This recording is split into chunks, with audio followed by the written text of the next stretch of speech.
Kami menghargai kesetiaan anda bersama kami di TV1 di ketika ini mengikuti Forum Perdana Ehwal Islam, anjuran bersama Kementerian Sumber Manusia dan Institut Integriti Malaysia dengan kerjasama JAKIM dan juga RTM. Saya nak teruskan perbincangan tentang rahsia 7 pintu yang kita bincangkan pada malam ini. Saya nak tanya balik pada Ustaz Kifli tentang tadi kita berbincang panjang tentang bagaimana rahsia 7 pintu untuk kita mendapatkan rezeki yang berkat, rezeki yang halal. Sekarang ini kita nak tanya pula pada Ustaz tentang cara kita berbelanja. Rezeki yang kita perolehi setiap hari itu juga bergantung rapat dengan keberkatan. Kalau kita dapat rezeki yang halal tetapi cara perbelanjaan kita tidak halal, maka itu juga tidak memberi kesan. Jadi bagaimanakah konteks mendapat rezeki halal dengan perbelanjaan dengan cara yang halal itu ada kaitan dalam kehidupan kita di dunia dan juga di hari akhirat ini, Ustaz? Silakan. Terima kasih pengerusi dan para penonton yang dihormati sekalian.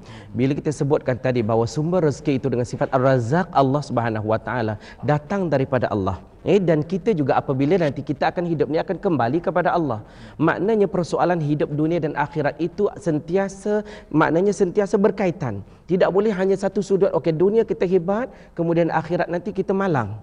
Kita nak kedua-dua sekali bahagia. Dari dalam konteks itu, bila kita dah ada rezeki anugerah Allah kepada kita, kita naklah salurkan rezeki itu juga dengan cara yang halal, yang diredai oleh Allah Subhanahu Wa Taala. Nafkah, misalnya kalau kita bicarakan soal sebagai seorang suami misal mendapat rezeki daripada Allah, hendaklah disampaikan ataupun diberikan nafkah itu pada jalan yang benar. Nafkah yang cukup untuk isteri, untuk pasangan dia, untuk anak-anak dan sebagainya. Di sini kalau kita lihat bahawa konsep yang ada dalam Islam itu, kenapa ditentukan sistem kekeluargaan. Dalam arti kata perbelanjaan sebagai ahli keluarga misalnya. Ini satu sistem yang sangat indah. Sebab kalau kita lihat dalam hari ini ada di antara punca-punca perceraian misalnya disebabkan oleh nafkah. Maknanya suami tidak dapat menjalankan peranan sebagai seorang suami mengikut seperti yang telah diajar dalam agama, dalam Islam. Maka sebab itu rumah tangga akan jadi kucar kacir. Tak ada kebahagiaan. So dalam konteks ini kita perlu ambil perhatian bahawa dunia ini merupakan satu yang kita makna mazra'atul akhirah. Dunia ini adalah merupakan ladang untuk yang mana akhirat nanti yang kekal abadi buat selama-lamanya. Maka sebab itu perbelanjaan kita hendaklah juga pada jalan yang halal. Ada orang kalau kita sebut tentang merokok saja Ustaz, fatwa kebangsaan pun telah menentukan rokok itu haram. Tetapi masih ramai lagi orang yang merokok. Walaupun mungkin sensitif bunyinya, tetapi kita nak tekankan kenapa kita salurkan rezeki kita pada jalan yang haram. Kenapa kita tak cari bahawa rezeki itu salurkan pada jalan yang halal di sisi Allah Subhanahu Wa Taala? Dah jelas fatwa yang dikemukakan itu dengan kajian-kajian secara saintifik, secara agamanya, maka dibuat keputusan itu. Begitu juga dalam konteks pembaziran. Maknanya kalau boleh kita hendaklah ambil perhatian dalam kita berbelanja, jangan kita membazir dalam perbelanjaan itu. Innal mubadzirina kanu ikhwana syayatin. Sesungguhnya orang-orang membazir itu adalah saudara-saudara syaitan. Saya tak mahu Ustaz jadi saudara syaitan, wa na'udzubillah min dzalik. Dan saya yakin tuan-tuan dan puan-puan pun tak mahu jadi saudara syaitan. Maka hendaklah kita berbelanja dengan sewajarnya. Dan kepada kadang-kadang hari ini kita ni kadang-kadang mungkin show off.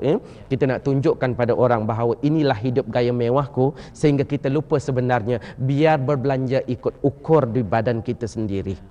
Jadi sebab itu biarlah rezeki kita halal, diredai Allah, dan kemana kita, dan jangan lupa juga yang mana kalau zakatnya hendaklah dikeluarkan, itu sumbangan kita kepada jalan fisabilillah dan bersedekahlah pada jalan Allah Subhanahu Wa Taala. Insya-Allah rezeki semakin bertambah insya-Allah. Terima kasih pada Ustaz Kifli atas penjelasan yang diberikan sebentar tadi. Prof, kita ada masa yang agak suntuk. Saya nak minta Prof barangkali nak tambah apa yang disebut oleh Ustaz Kifli dan seterusnya buat kesimpulan tentang tajuk rahsia 7 pintu yang kita bincangkan. Silakan Prof. Terima kasih Ustaz. Saya nak sebut poin sikit saja.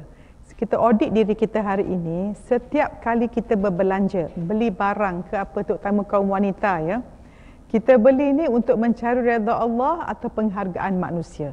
Sebab itu ada kata-kata Ali Safah mengatakan, kebanyakan manusia terperangkap. Mereka beli barang mereka tidak perlu dengan duit yang mereka tak ada untuk menunjuk pada orang yang mereka tak suka. Kenung balik. Ya. Jadi saya rasa sebagai kesimpulan kepada tajuk ini ialah untuk kita mendapat redha Allah dan bebas daripada, orang yang paling tenang ialah orang yang bebas daripada penghargaan manusia. Ya. So bila kita tidak bergantung, tidak berharap pada manusia, kita bebas Ustaz. Jadi kita pun setiap hari, setiap saat biar kata menjaga setiap minit, terjaga jam kita, terjaga hari kita, terjaga minggu kita, sentiasa bertanya apa saya boleh beri, bukan apa saya boleh dapat. Wallahu a'lam. Terima kasih pada Prof Dr. Muhaya Muhammad di atas kesimpulan ringkas yang disampaikan sebentar tadi. Sebenarnya ada masa sikit lagi. Barangkali Prof Ustaz Kifli mungkin tambah sikit kesimpulan akhir sebelum kita akhiri forum kita pada malam ini. Okey, terima kasih pengurusi dan para penonton bila sebut tentang rahsia 7 pintu. Dan perlu ditekankan tadi bahawa untuk mendapatkan rezeki yang diredai oleh Allah Subhanahu Wa Taala, amalan kita juga hendaklah suatu yang diredai oleh Allah. Baru kita dapat tadi rahsia 7 pintu itu, yang mana rezeki itu tidak terhenti di dunia sahaja. Kita nak ia berterusan dan berpanjangan di akhirat nanti, yang mana ditempatkan oleh Allah dalam syurga yang penuh dengan kenikmatan.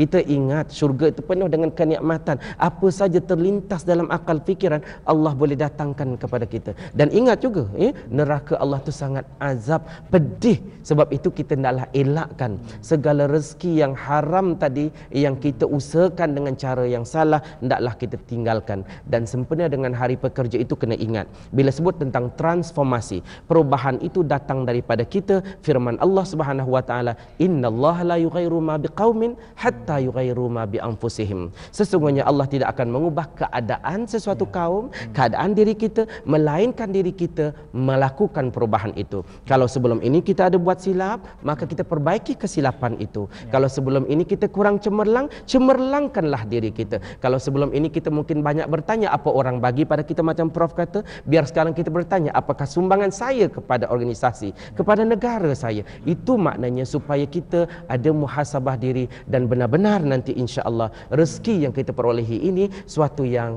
merupakan suatu yang diredai oleh Allah Subhanahu Wa Taala, dan ditempatkan dalam jannahnya seperti yang kita gambarkan tadi, penuh dengan kenikmatan yang tidak ternilai harganya. Sekian, wassalamualaikum warahmatullahi wabarakatuh. Waalaikumsalam. Terima kasih pada Ustaz Kifli Haji Muhammad Yassin, Mufti Kerajaan Negeri Sarawak, dan Profesor Dr. Muhaya Haji Muhammad, dua orang panelis yang membincangkan tajuk rahsia 7 pintu yang kita bincang pada malam ini. Mudah-mudahan dia memberi manfaat kepada kita sempena dengan sambutan Hari Pekerja yang kita sambut setiap tahun 1 Mei. Dan mudah-mudahan kita beroleh keberkatan dan kejayaan dalam setiap pekerjaan, apa saja bidang pekerjaan yang kita lakukan. Mudah-mudahan sumber rezeki kita itu diberkati oleh Allah Subhanahu Wa Taala di dunia dan juga di hari akhirat nanti. Terima kasih kepada pihak penganjur yang sudi menjayakan forum pada malam ini, iaitu Kementerian Sumber Manusia dan Institut Integriti Malaysia dengan kerjasama erat JAKIM dan juga RTM yang memungkinkan forum Perdana Ehwal Islam pada malam ini dapat disiarkan secara langsung dengan jayanya. InsyaAllah kita akan bertemu lagi di lain waktu lain ketika. Sekian, wabillahi taufiq wal hidayah. Wassalamualaikum warahmatullahi wabarakatuh.